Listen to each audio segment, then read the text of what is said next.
everyone! Today we are going to see how to make an easy, simple and yet tasty Matar Paneer.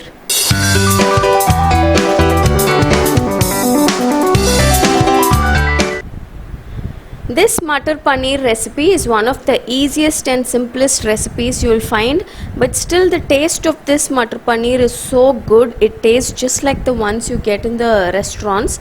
So let's see how to make this tasty dish. To begin with, in a kadai I have taken 2 tablespoons of oil and I have added 2 chopped medium sized onions. Saute this onion till it turns translucent. These onions need not be chopped very fine because we are going to grind them, so roughly chop them and add it and saute till it turns translucent. Then add 1 teaspoon of ginger garlic paste. Saute this ginger garlic paste till the raw smell leaves. And next I'm going to add some tomatoes. Today I'm adding 4 medium sized tomatoes. These are also roughly chopped. I'm adding 400 grams of paneer today, so I've added 2 onions and 4 tomatoes. If you're adding 200 grams of paneer, then 1 onion and 2 tomatoes is more than enough. Add the required salt and saute this till the onions and tomatoes are well cooked.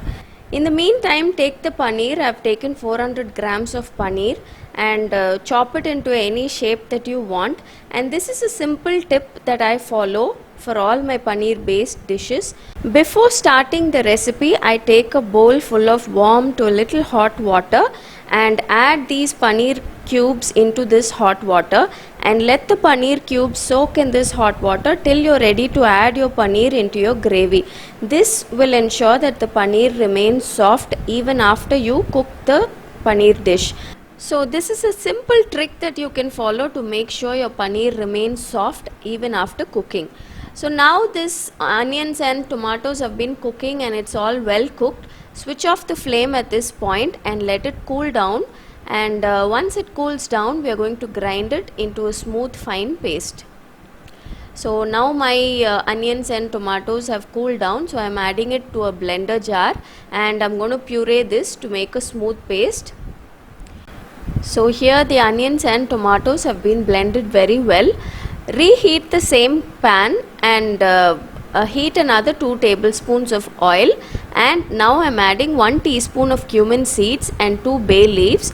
Wait for the cumin seeds to splutter and we are going to add all the masalas into the oil itself. This is a little different from the usual procedure, but this gives you a very good taste to your dish. First I have added 2 teaspoons of red chilli powder. You can increase or decrease the red chilli powder depending on your taste preference. Then I added 1 teaspoon of coriander powder and half a teaspoon of turmeric powder and cook all these masalas in this oil itself.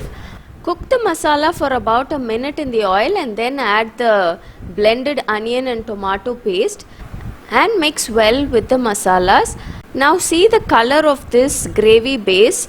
It's so dark and intense. I have not added any special color or red chilli powder. I have only added homemade red chilli powder. I have not even used Kashmiri red chilli powder, but see the color of this base. It works out so well. You will get a gravy just like the ones you get in the restaurants if you follow these few simple steps.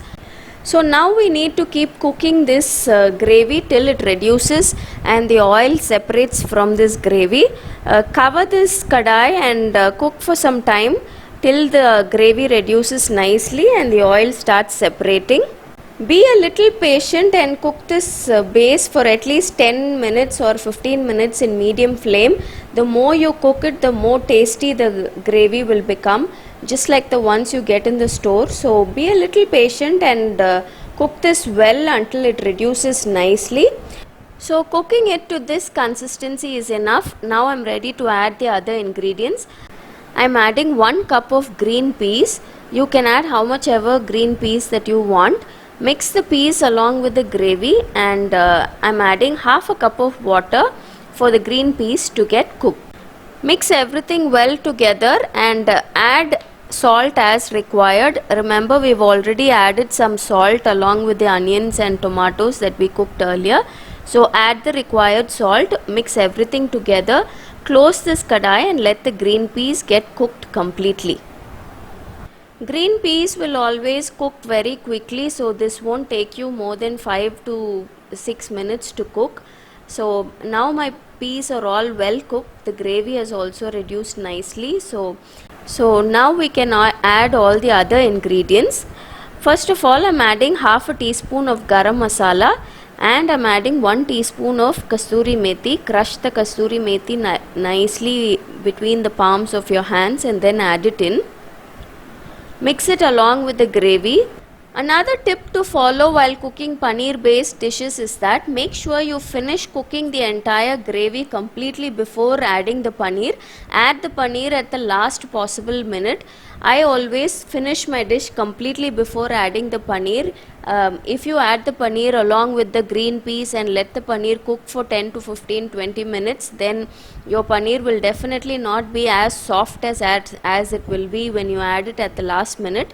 It will get hard and rubbery. Overcooking the paneer will always make it a little hard and a little rubbery. So all this while the paneer was soaking in the hot water, now add it to the gravy. If you want to make this for a chapati as a side dish for a chapati, then stop at this point. But if you want this gravy as a side dish for a pulao, then add a little more water. I've added half a cup of water. Mix everything well together and close this dish and cook it for just 1 to 2 minutes. Don't overcook the paneer. I cooked it only for about 1 or 2 minutes and then mix everything together and switch off the flame. Keep the kadai closed and the paneer will cook in the remaining heat itself. That much of cooking is more than enough for the paneer to remain nice and soft.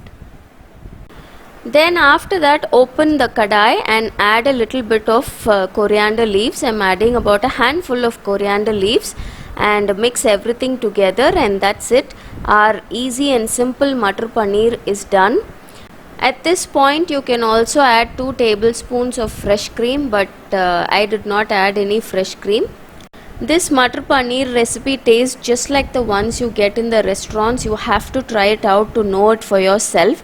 It tastes so good. See the color of this dish. We did not add anything special to get this color, but it looks so good and it tastes so good also. Now I'm going to show you how the paneer looks. If you follow the 2 simple small tips that I told you, see how soft the paneer is. This is how I always cook my paneer based dishes, and my kids love eating these soft paneer. And this Matar Paneer recipe is a family favorite. It's the most favorite side dish for roti or even pulao. You have to try it out to know it for yourself. So until next time, bye bye.